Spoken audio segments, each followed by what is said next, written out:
아니 근데 저거 진짜 이상해요.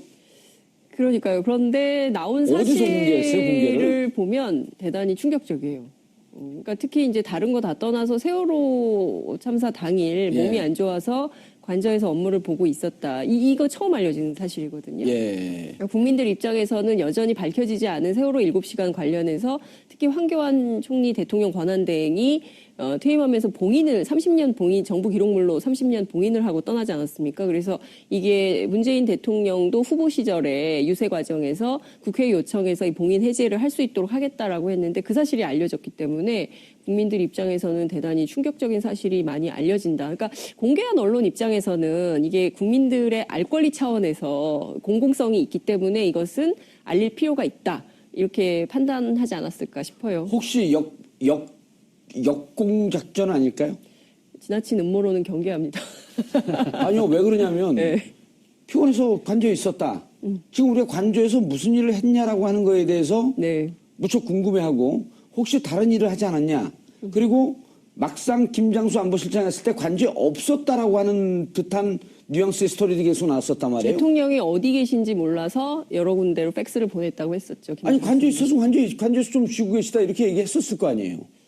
근데 그 확인이 안 된다는 표현을 썼어요. 당시에 그 국조특위 그 증인으로 예. 나왔을 때 김장수 안보실장이 주장했던 바는 당시 대통령이 어디 계신지 확인이 되지 않았기 때문에 관저에도 보내고 본관에도 보내고 여러 군데로 보냈었다라고 얘기를 했었죠. 아니, 비슷한 얘기들은 몇 번 나왔어요. 예. 그러니까 정호성 전 비서관 같은 경우에도 대통령이 그날 같은 경우에는 통상적으로 한 이틀 정도를 바깥에서 일을 보고 하루 정도는 휴식을 취하거나 아니면 관저에서 직무를 본다라는 얘기도 했었고 그 안보실장 같은 경우에도 확인이 안 된다는 얘기가 평소에도 보고를 할 때 대면에서 보고를 했던 적은 없었고 예. 팩스를 넣거나 문서를 어느 곳에 전달을 해놓으면 그 장소에 있는 사람이 가져다가 줬었다. 항상 평상시에도 그런 식으로 업무 처리를 했기 때문에 김정수 전 안보실장 입장에서도 이게 누가 거기에 있는지 모르지만 연락이 닿을 수 있는 곳에는 다 그냥 넣었던 것뿐입니다. 그러니까 평소에도 그렇게 일을 했던 거예요, 박 전 대통령은. 차 교수님, 예. 그런데 이상한 점이 있죠. 우리가 또 음모론은 아니지만 추적하는 데는 또 달인들 아닙니까? 그러면은 그때 김기춘 비서실장의 말 한마디가 일파만파 세월호 7시간이라고 하는 하나의 고유명사를 만들어냈는데 예. 대통령이 어디인지 우리가 알 수 없습니다. 그렇죠. 확인되지 않았습니다. 확인할 수 없다고. 확인할 수 없습니다. 예, 예. 관저에 있었던 사실이 그렇게 비밀인가요? 그 비밀 아니죠. 아니잖아요. 아니죠. 그렇기 그 때문에 의혹을 증폭시킨 건 자신들의 주장이었거든요. 그러니까 저는 사실 그 김기춘 비서실장이 그때 당시 국회에서 그렇게 발언했을 때 이분이 법률 전문가지 않습니까? 예. 그렇기 때문에 국회에서 위정을 하면 안 되니까 본인은 사실 알고 있음에도 불구하고 국가보안이라는 이유를 들어서 대통령의 실제 위치를 은폐하는 것이 아닌가 저는 그런 생각을 좀 했었거든요. 왜요? 관저에 있었던 게 은폐할 일인가요? 아니 그러니까 간절히 안 있을 수도 있는데 그런 부분을 그러니까 본인이 발설할 수 없으니까 만약에 그 부분에 대해서 자신이 이야기를 알고 있음에도 다른 이야기를 하게 되면 본인이 위증죄에 걸리지 않습니까? 그렇기 때문에 국가 보안을 이유로 해서 대통령의 그 정확한 위치를 밝힐 수 없다고 이야기를 한 거죠. 저는 그런 생각이 좀 들더라고요. 그런데 지금 아직까지 그 세월호 7시간 동안 박근혜 전 대통령이 당시 어디 있었는지는 정확하게 모르지만 본인은 지금 관저에 있었다고 이야기를 하는 거 아닙니까? 예. 근데 이거는 검찰이 진술만 받은 거지 그걸 검증을 해본 적은 없지 않습니까? 그러니까 제 말씀은 예. 관저에 있었다라는 검찰 조서의 이 내용을 고지고대로 믿을 필요는 없지 않냐. 그렇죠. 이 부분 하니까 피의자 신문 조서라는 것 자체가 피의자가 검찰과의 그러니까 그 대면 수사 과정에서 예. 조사 과정에서 자신의 입장을 설명한 것이고 그 부분에 대해서 검찰이 기다 아니다를 검찰이 여러 가지 관련 증거를 통해서 입증을 하는 것이 재판에서 벌어지는 일상적인 행위 아닙니까? 아니다는 뭐예요? 사실이다. 맞다 아니다. 아니다. 맞다 아니다. 아 맞다 아니 그렇다 아니다. 예, 그렇다 아니다. 아 고향은 어디세요?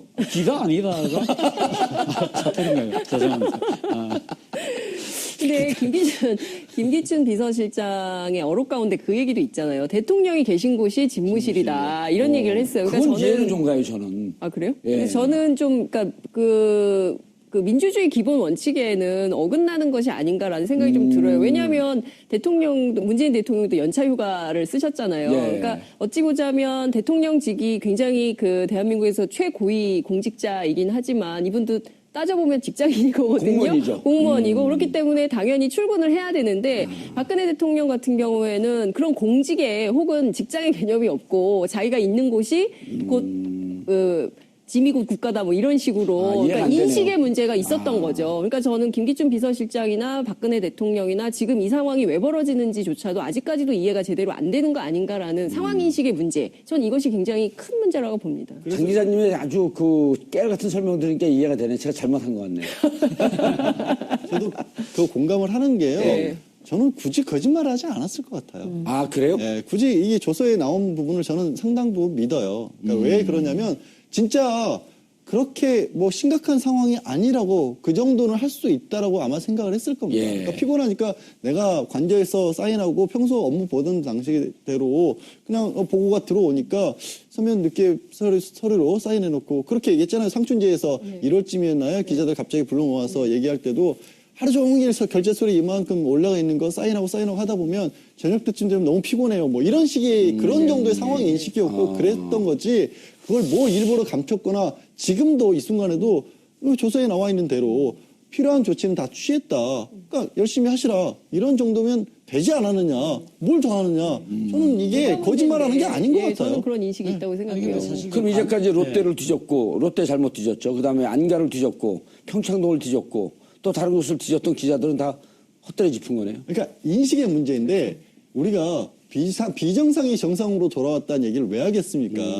그쪽에서 생각해서 박 전 대통령의 인식은 그냥 그런 정도의 인식이었던 거예요. 그러니까 배에서 해상 사고가 일어나는데 내가 어차피 할 수 있는 거 없잖아. 해명이 그거잖아요. 전문가들에게 맡겨놓는 것이 오히려 더 잘하는 것이라고 생각을 했다. 나 수영할지도 모르는데.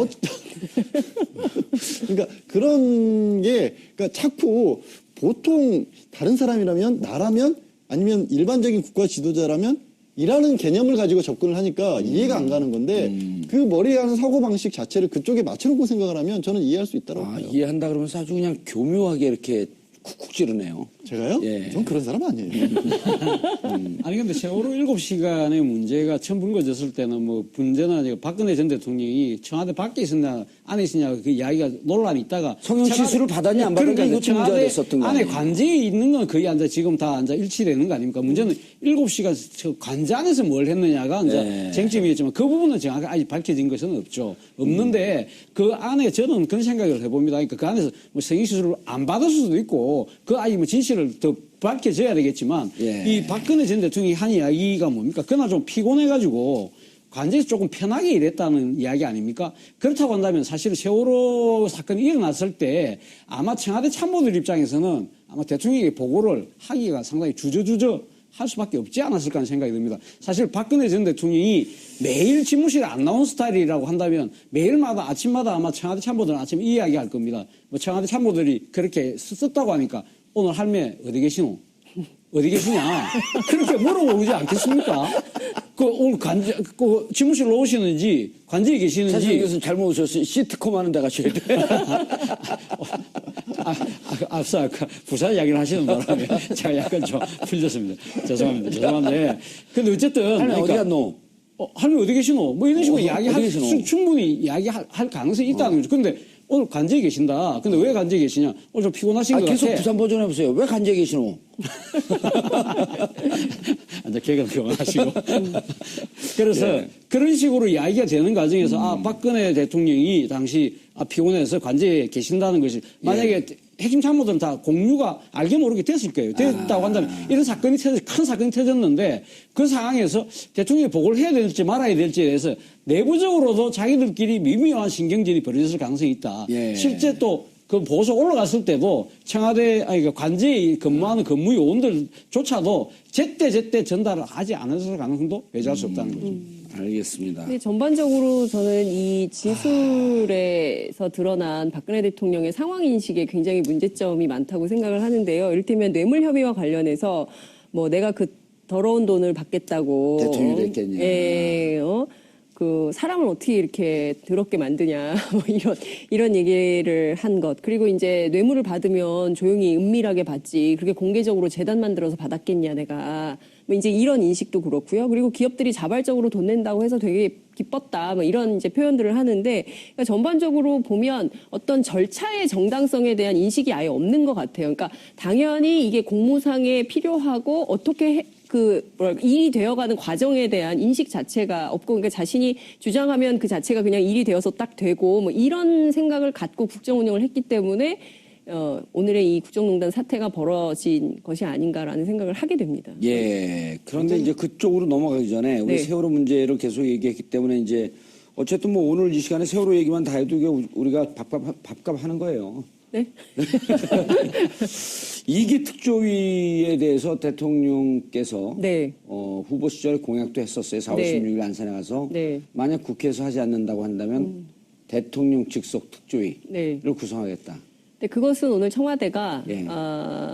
그렇게 입장을 밝힌 바 없다고 공식 해명을 했는데요. 아니 4월 16일 날은 그렇게 분명히 안산 가서 말씀을 하셨어요. 그러니까 그 이후에 네. 대통령이 당선된 이후에 공식적인 업무로 그렇게 얘기는 하진 않았지만 그러니까 그 조국 민정수석에게 예. 업무 지시를 했죠. 세월호 재조사. 재조사 예. 했지만 네. 특조위에 대해서는 그런 것을 공식적으로 한 적은 없다. 네. 그런 뜻은 현재까지 없는 거로 네, 확인된 그러니까 거죠. 이렇게 세월호 재조사는 지시를 한 것이고요. 세월호 재조사가 필요하다고 분명히 상황 인식을 하는데 그것을 어떤 방식으로 할 것인지 국회에서 제2기 특조위를 구성을 해서 법률적으로 특별법을 만들어서 할 것인지 아니면은 정부가 만들 이렇게 건지. 만들 건지에 대해서는 아직 공식적인 얘기는 안 나온 거죠. 구체적인 안은 그렇습니다. 없이 다만 예. 세월호 재조사. 여기까지 지금 나와 있는 그렇습니다. 공식 예. 입장인 거죠. 자, 윤석열 지검장의 미션이 여러 개가 있는데 일단 그 국정농단 사건에 대한 공소유지. 공소유지가 이제 그 박근혜 최순실 재판을 병합을 했잖아요. 그렇습니다. 그다음에 이제 특조단하고 특검이 하나로 묶어갖고 할 수 있는 그 계기가 마련돼서 근데 이제 그 정비는 좀 된 거예요. 그렇습니다. 그런데 세월호 수사방해 의혹에 대해서 조사하겠다. 그러니까 이 부분은 사실 제대로 수사를 한 적이 없습니다. 그러니까 우병우 전 수석이 특별히 이제 문제가 되고 있는데 예. 이게 뭐 야당에서도 그렇게 얘기를 하고 일각에서도 아니 그 기존에 검찰에서 수사한 부분을 다시 뒤집는 거 아니냐. 이건 수사권의 남용이라든가 아니면 청와대에서 수사 지휘를 하는 게 아니라 사실상. 근데 이 부분은 제대로 수사를 못한 거예요. 아예.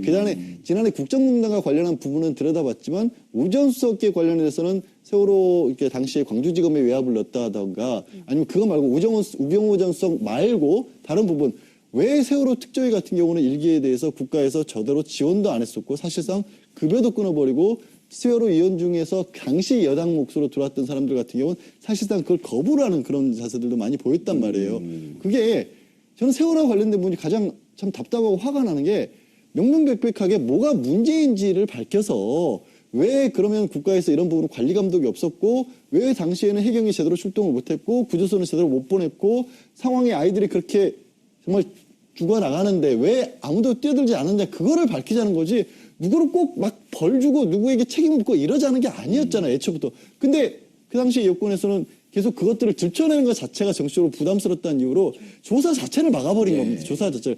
그 부분의 문제점을 다시 보자는 거예요. 아니, 그 지금도. 세월호 특조위 구성 같은 경우도 예를 들어 그 3월인가요? 그때 세월호 특조위 구성을 합의했고 그럼 막상 구성된 건 이제 4개월인가 5개월 정도 지난 다음에 멤버들이 구성이 됐고 활동이 시작이 된 시점을 그때부터 계산을 하자라고 하는 게 야당의 주장이었고. 이거 당연하죠. 그러니까 뭘로 되냐면 세월호에 관한 법에서 예. 조사법에 대해서 특조위가 구성된 때부터 활동할 때부터 6개월인가로 정해놨는데 예. 그 법을 억지로 갖다가서 1년 하기로 했는데 법을 만들어진 때부터 한 겁니다. 그러니까 사실상 법만 만들어진다고 이게 구성되는 것도 아니고 일할 수 있는 것도 아니잖아요. 예. 법은 그렇게 만들어놓고 4개월인가 5개월 지난 뒤에 겨우겨우 그때 인원 구성이 있었어도 가족을 넣을 것이냐 뭐 야당은 몇 명이나 냐 이런 거 가지고 다투다가 4개월 지나서 갑자기 만들었고 그때부터 이 시점을 준다 그래서 그 법을 만들어진 때부터 1년 지나니까 다 우리는 끝났다.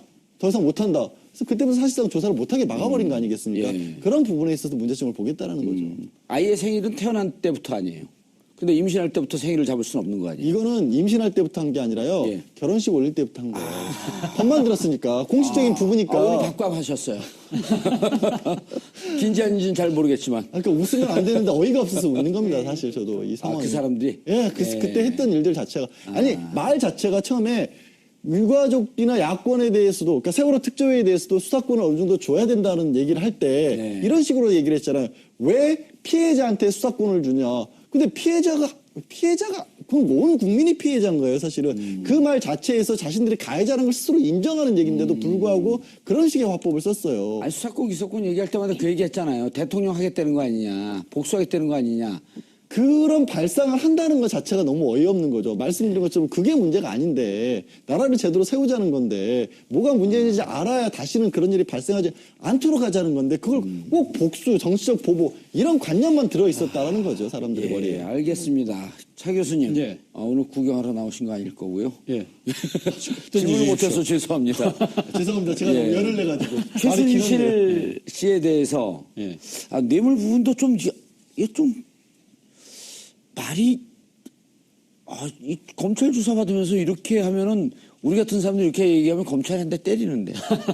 아, 요즘 세상에 일반 피의자더라도 검찰이 손을 대면 그러면 검찰이 쇠고락을 차야죠. 그렇더라고요. 예.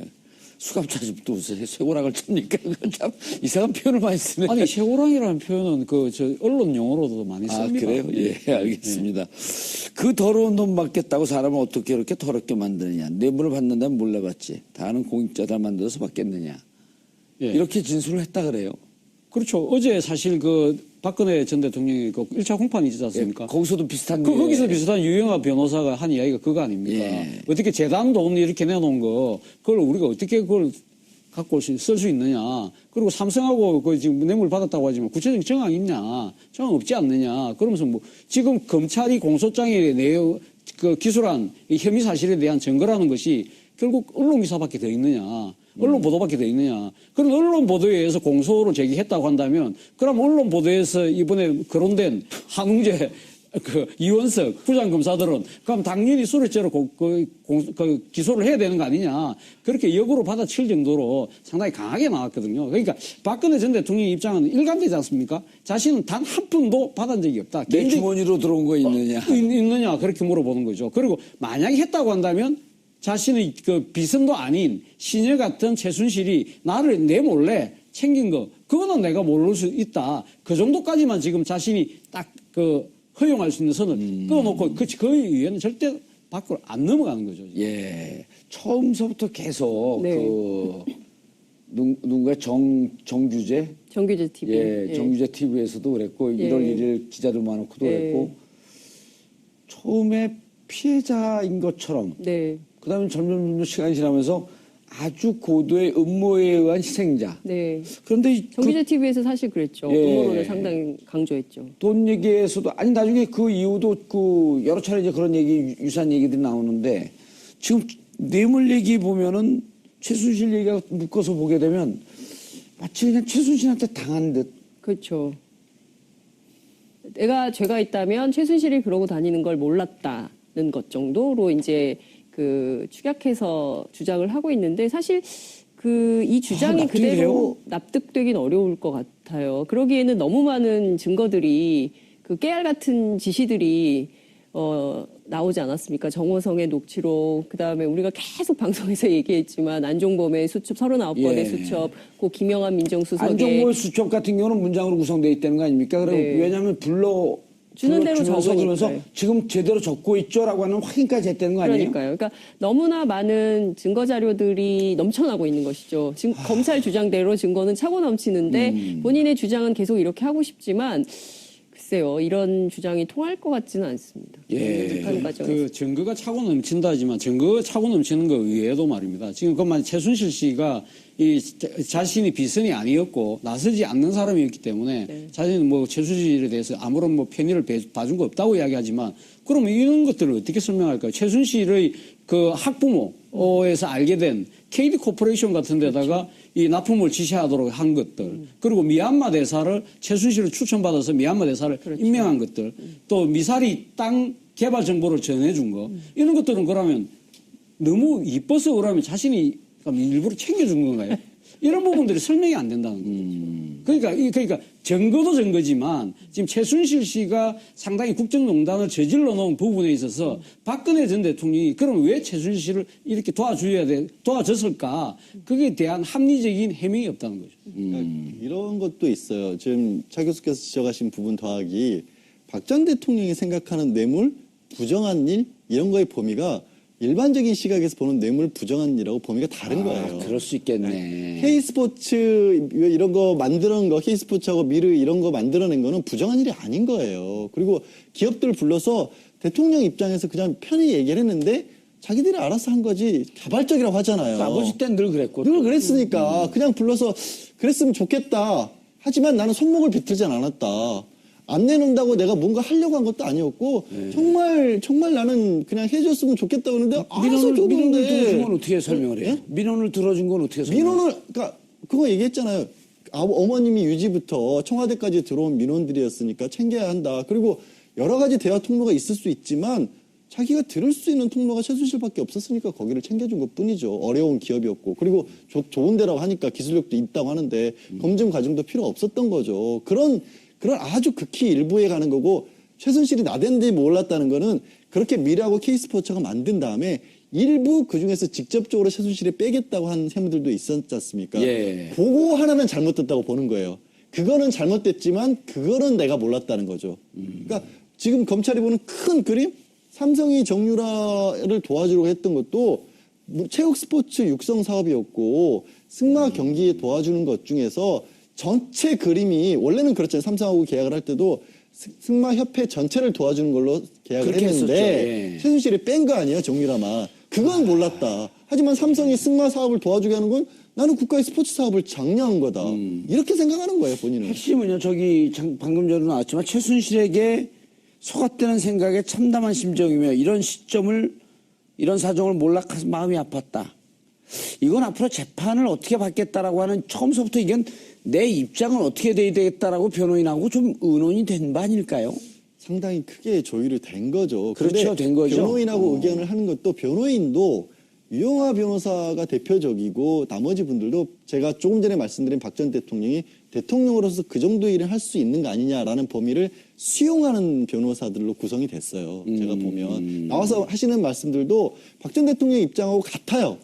그렇기 때문에 이런 부분들은 이 뇌물이라고 하는데 아니 구체적으로 공모관계가 안 나오지 않느냐. 근데 이런 거대한 국가와 관련된 뇌물 사건에서 누가 어떻게 몇 날 몇 시에 만나서 우리 이렇게 합시다. 누가 이렇게 가서 강요하고 나는 불러다가 독대하면서 얘기하고 이런 식의 공모를 하는 법은 없어요. 그러니까 이런 걸 순차적 공모라고 하는데 최순실이라는 사람이 우리 재단이라고 이런 것들에 대해서 계획을 추진하기 해봅시다. 그럼 대통령이 이런 건 괜찮을 것 같다라고 하고 뭐 비서관들은 현안 자료로 제공을 하고 그걸 보고 대통령 입장에서 지금 뭐 삼성이 예를 들어서 어려운 일 겪고 있죠라고 얘기를 하면 삼성 쪽에서는 알아서 움직인다는 거죠. 그걸 그럼 셋이 뭐 청와대 어느 날 방에서 모여가지고 밀당을 꾸며서 우리 이런 식으로 해가지고 돈 빼들 이런 식으로 애초에 이루어지는 범죄가 아니 없어요. 그게 전두환 노태우 그 뇌물 그다음에 협박 공갈 이럴 때도 이 대통령 권한이라고 하는 것이 워낙 막강하기 때문에 포괄적 뇌물죄라고 하는 게 그때 나온 거 아니에요? 포괄적 뇌물죄는 대가 관계에서 나온 거지만 예. 제가 설명드린 것은 공모라는 것도 그렇게 포괄적으로 있을 아름아름으로 수 없는 거 이루어지는 아니에요? 거지 그럼 누구는 이거 하고 누구는 저거 이렇게 어차피 안 한다는 거죠.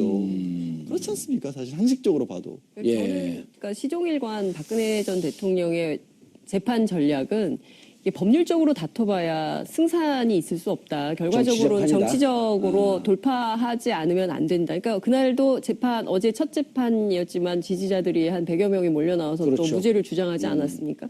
그러니까 결과적으로 본인과 최순실 씨는 논외로 친다 하더라도 본인의 범죄 사실과 관련해서는 정치적 돌파구가 마련되지 않으면 헤어날 길이 없다라고 생각을 해서 끊임없이 무죄를 주장하고 지지자들을 모아서 정치적으로 돌파하겠다 이런 주장 선언으로 보입니다. 그러다가 서로 유죄가 나와서 네. 법정 최고위원이 나온다고 할지라도 어쨌든 정치적으로 풀어야 할 문제다 이 문제는. 어제도 굉장히 수척해 보였지 않습니까? 네. 그리고 최순실 씨의 태도와 굉장히 많이 차이도 나서 국민들이 보기에도. 차지학 교수님, 이런 거죠. 만약에 지금 이 정권에서 전 그러기 난망하다고 생각을 하지만 어쨌든 이것을 통치자의 한 성격. 이렇게 보면 나중에 이제 정치적 타결의 여지도 있을 수 있겠다라고 하는 게 이제 박근혜 측 전 대통령 측의 희망사항이고 바람사항일 텐데요. 그렇죠. 예. 그런데 그렇게 되다 보면 박근혜 전 대통령 즉 박근혜 전 대통령 자신은 이런 정치적 타협의 대상이 될 수는 있겠지만 최순실은 그 대상이 아니지 않습니까? 그렇죠. 바로 그 부분에 있어서 지금 사실 둘이 입장이 갈릴 수밖에 입장이 갈릴 수 없잖아요. 있고 그 때문에 어제 그 병합 심리하는 부분에서 박근혜 대통령 측에서 강하게 반대한 그 배경에는 그런 것도 깔려 있다고 저는 봅니다. 두 사람의 입장 차이가 분명히 다른 거거든요. 최순실 씨는 어떤 식으로 해든 자신의 행위를 감량시키는데 아마 초점을 맞출 것이고 예. 박근혜 전 대통령은 뭐 아니면 도라는 식으로 정치적 투쟁을 가는 거 아닙니까? 그래서 본인이 정치적 박해에 의한 정치적 희생자다. 정치적 박해의 그런 그 희생자로 포장을 해야만 나중에 어떤 식으로 정식 타협이 가능할 수 있다고 생각을 한다는 거죠. 예. 그렇기 때문에 지금 최순실 씨와 관련된 이 여러 가지 자신과 공모되어 있는 여러 가지 범죄 혐의를 전부 다 최순실에게 다 떠밀고 있는 거 아닙니까? 속았다. 그런 식으로 하고 있는 건데 어제 근데 상당히 최순실 씨의 반응은 재밌었습니다. 최순실 씨는 어제 박근혜 전 대통령이 하고 같이 만났습니다만 눈길 한번 안 주는에도 불구하고 못 받았음에도 불구하고 적극적으로 박근혜 전 대통령을 옹호했습니다. 그러니까 이 지금 박근혜 전 대통령이 이렇게 법정에 놓은 것 자체가 자신의 잘못이다. 제 잘못이다. 그런 이야기하면서 이번 수사 자체가 검찰이 처음부터 박근혜 대통령을 축출하기 위해서 결론을 정해놓고 수사를 했다. 그런 식으로 강하게 지금 이야기를 한 부분이 있거든요. 그런데 문제는 최순실 씨가 끝까지 이런 자세를 갖고 갈 수 있느냐는 거죠. 같은 재판정에서 앞으로 아마 지금 이 최순실이 속아서 참담한 심정이라는 이야기가 피의자 신문 조서에는 나오지만 이걸 법정에서 박근혜 전 대통령이 본인의 입으로 이야기했을 때 같이 듣고 있던 최순실 씨는 그럼 어떻게 반응을 할 것이냐는 거죠. 어떻게 반응할 것 같아요? 이거는 조금은 저는 그냥 뭐랄까 짐작하기 어려운 부분이요. 박 전 대통령과 최순실의 관계를 박 전 대통령 최순실은 물과 공기 같은 존재였을 것 같아요. 평생에 있어서. 그러니까 어떤 의미냐면 앞으로도 그럴까요? 그게 이제 관건이 되는 거죠. 예. 앞으로도 그럴까. 그러니까 박 전 대통령이 이런 얘기했죠. 정호성 전 비서관하고 최순실과 대화 나눈 녹취록을 들려주니까 왜 정호성 전 비서관이 최순실에게 이렇게까지 대우를 하느냐. 내 비서관인 줄 알았는데 왜 최순실의 예. 보스냐? 이런 걸 물어봤다는 거예요. 근데 박 전 대통령이 여기서 간과하고 있는 거, 이 질문 자체가 참 이해가 안 가는 게 정호성 전 비서관은 누가 자신 옆에 붙여줬습니까? 최순실 정윤회요. 정윤회잖아요. 정답. 예. 빙고. 예. 그런데도 그것 자체를 모르는 거예요. 그러니까 모르는 척하는 거 아니에요? 아니요. 그러니까 왜 내가 물을 마시고 있고 왜 공기를 숨을 쉬고 있는지조차의 인식이 없는 거예요. 아주 모든 삶을 최순실이라는 사람이 다 챙겨줬기 때문에 그걸 최순실이 챙겨준다는 사실 자체 인식이 없는 거예요. 그러니까 그렇기 때문에 주변에서 농단이 일어나는데도 농단이라고 생각도 못 하는 거예요. 그런 다만 자기가 아까도 말씀드린 것처럼 최순실의 일부 특혜를 누리려 했다는 사실에 대해서는 배신감을 느끼겠지만 나머지 전체 그림에 있어서는 왜 이게 일이 어그러졌는지를 몰라요. 그냥 그렇게 살아왔기 때문에 평생을. 당연히 받아왔기 아니 때문에. 근데 최순실 씨는 그럴 거 아니에요. 무슨 얘기입니까? 무슨 내가 이용했습니까? 시킨 대로 했습니다. 최순실조차도 이게 예. 너무나 밀착 관계에 있었기 때문에 이게 이용이라는 생각도 안 하죠. 그리고 박 전 대통령이나 처음 터졌을 때도 그렇고 지금까지도 보면 이런 게 있어요. 대통령이라고 하는 사람이 이만큼 커다란 권한이 있는데 예. 그 권한에서 불법적인 일도 아니고 어차피 얘기만 해주고 들어줄 수 있는 일이면 요만큼의 특혜도 못 주냐? 그러니까 기업에 대기업에 소개시켜주고. 아니 근데 점점 정신을 차릴 거 아니에요 이제. 이거 지금 그러니까 그게 언제 정신을 차릴지 모르겠는데 저는 형이 45년 나옵니다. 구치소에 있으면서까지도 태도가 변함이 없는 걸 보면 못 바꿀 것 같아요. 그 인식이. 45년 중에 지금 뭐 60분의 1도 안 살았는데요. 애초에 저는 솔직히 기대 안 해요. 바뀌리야 안 바뀌어요? 기대 안 해요. 그럼 둘 다 영원히 사는 거예요? 끝까지 억울하다고 생각하면서 정치적으로 탄압받았다고 생각하면서 누가요? 박근혜 대통령이? 두 사람 다. 저는 절대로 인식 못 바꾼다고 봐요. 그럼 우리 법무부 전문가들이 그러거든요. 징역 오래 살아야지 정신 차린다고. 그러니까 진짜 저는 최고형까지도 저는 예상해요. 그래요. 아니 이렇게 되면 이게 오히려 재판이 정말 깔끔하게 끝나기 위해서는 박근혜 전 대통령 입장에서 나는 속았다, 당했다. 최순실 입장에서 무슨 얘기입니까? 시킨 대로 했습니다. 이러면서 균열이 돼야지 재판이 이루어지는 거거든요. 그 얘기를 참 많이들 하시고 법조인들도 굉장히 많이 이제는 그럴 때가 됐다. 예. 이른바 뭐 그 뭐 공범관의 딜레마 이런 것, 죄수의 딜레마 이런 것도 나올 것이다라고 생각하는데 저는 그 가능성을 별로 높게 안 봐요. 끝까지 두 사람도 안 변할 겁니다, 아마. 일주일에 두세 번씩 재판을 해서 이제 10월 말 10월 17일 이요. 이전에 이제 끝낸다는 게 이제 법원의 입장인데요. 저는 이제 이 세 개의 재판이기 때문에 재판 과정에서 두 사람이 어떤 심리적 변화를 겪게 될지는 양 변호사님 견해대로 될지 아니면 어떻게 될지는 좀 지켜봐야 되겠지만 큰 틀에서는 저는 이제 이 재판에만 집중할까 아니면 정치행위를 동시에 가져갈까 또 저는 정치부 기자로서 정치행위를 가져갈 수 있는 아니죠. 근거는 그러니까 없어지잖아요. 아니 박근혜 대통령이 하는 게 아니라 자유한국당을 비롯한 바깥에 있는 사람들이 그것은 하는 것이죠. 그래서 이를테면 지금은 문재인 정부가 굉장히 국민들로부터 환영을 받고 있고 뭐 80%가 넘는 지지율을 받고 있으면서 초반 속도를 내고 있지만 이게 일정 정도 지나게 되면 또 다른 실수가 나올 수 있고 정치적으로 자신들이 승기를 잡을 수 있는 모멘텀이 온다라는 판단을 정치적으로 할 거라고 보고요. 그 기회에 역공의 기회가 생길 수 있다라는 생각은 할 것 같은데 그렇기 때문에 저는 문재인 정부가 더 국민들이 요구하는 개혁 정책들을 드라이브를 걸면서 국민 지지를 많이 받아야 반대의 경우가 생기지 않은 그런 상황이 될 거다. 알겠습니다. 어제 첫 공판 조금 검찰 박근혜 그다음 최순실 재판장의 입장을 조금 정리를 좀 해주시죠. 예. 일단 최순실 조금 전에 말씀하신 걸 이어서 말씀드려요. 최순실 씨 같은 경우 왜 제가 안 바뀔 것 같다고 얘기하냐면 끊임없이 정치적 논리만 만들어내고 있어요. 어제 공판장에서도 아까 나왔죠. 한웅재 검사가 수사할 때부터 대통령을 축출하기로 결정을 해놓고 벌인 수사다. 그리고 지난번 19일 날은 고영태와 윤석열 검사가 상의를 했다. 내가 들은 얘기가 있다. 이런 얘기를 계속하고 있어요. 최순실은 적극적으로 반론 아닌 반론을 했는데 구치소에 있고 오가면서 혼자 생각할 시간 많을 텐데 계속 저런 식의 생각들만 하고 있는 거예요.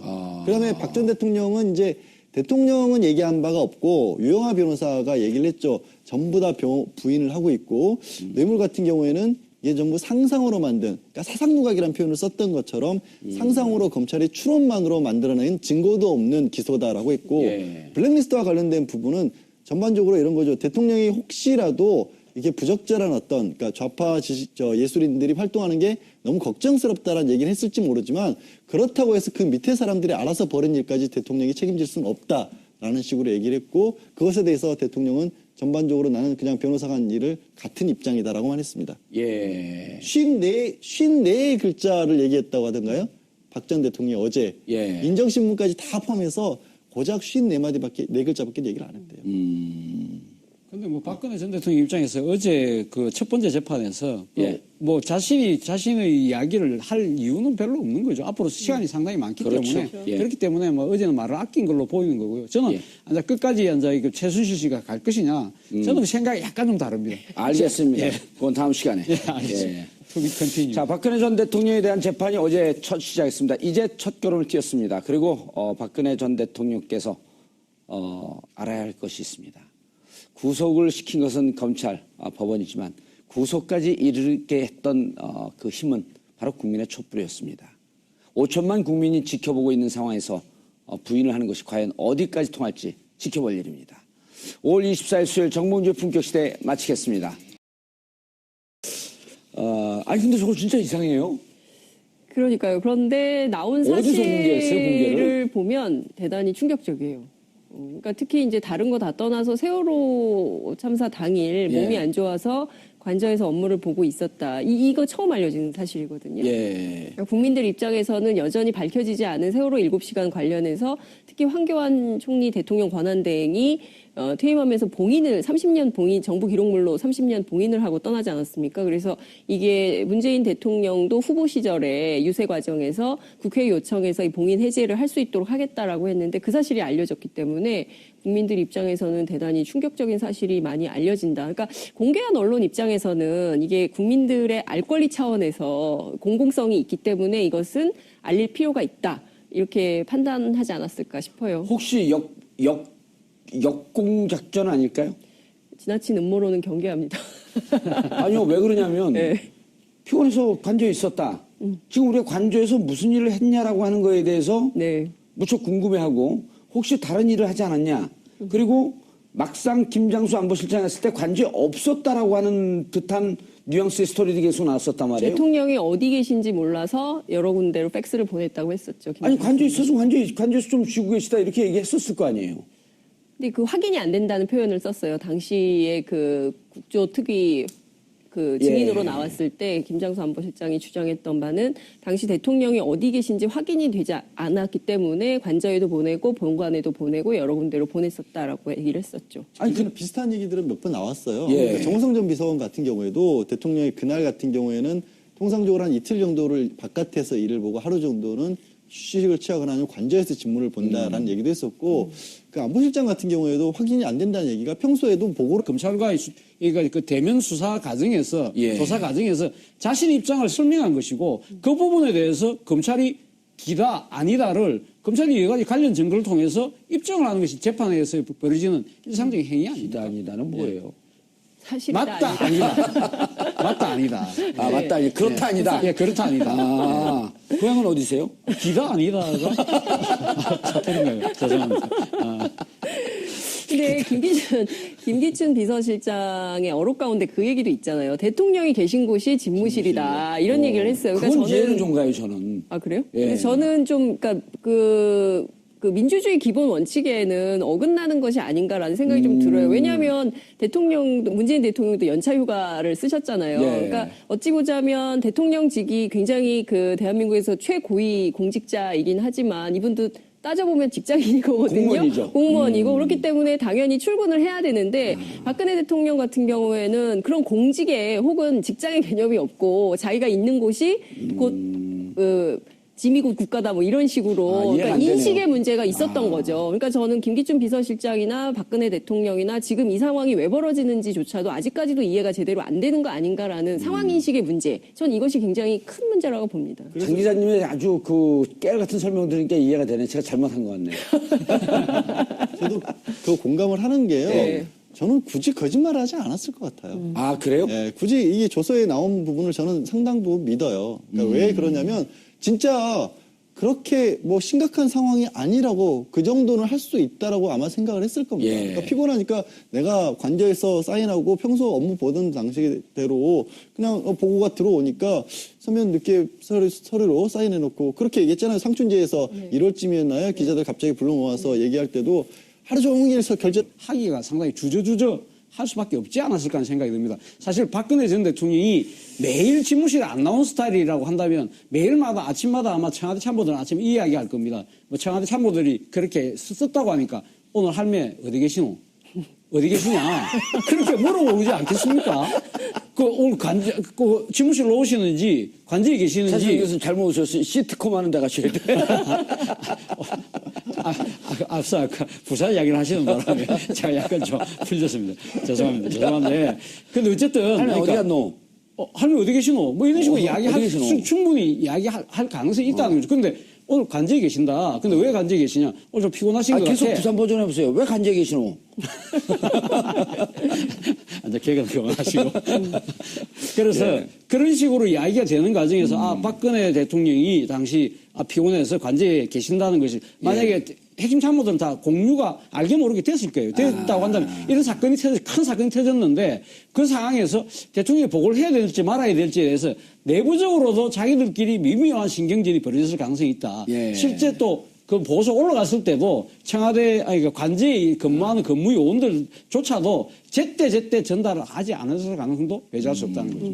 알겠습니다. 근데 전반적으로 저는 이 진술에서 드러난 박근혜 대통령의 상황 인식에 굉장히 문제점이 많다고 생각을 하는데요. 이를테면 뇌물 혐의와 관련해서 뭐 내가 그 더러운 돈을 받겠다고 대통령이 됐겠냐. 예, 그 사람을 어떻게 이렇게 더럽게 만드냐 뭐 이런 얘기를 한 것. 그리고 이제 뇌물을 받으면 조용히 은밀하게 받지 그렇게 공개적으로 재단 만들어서 받았겠냐 내가 뭐 이제 이런 인식도 그렇고요. 그리고 기업들이 자발적으로 돈 낸다고 해서 되게 기뻤다 뭐 이런 이제 표현들을 하는데 그러니까 전반적으로 보면 어떤 절차의 정당성에 대한 소리 이만큼 올라가 있는 거 사인하고 하다 보면 저녁 때쯤 되면 너무 피곤해요. 뭐 이런 식의 그런 정도의 상황 인식이었고 그랬던 거지.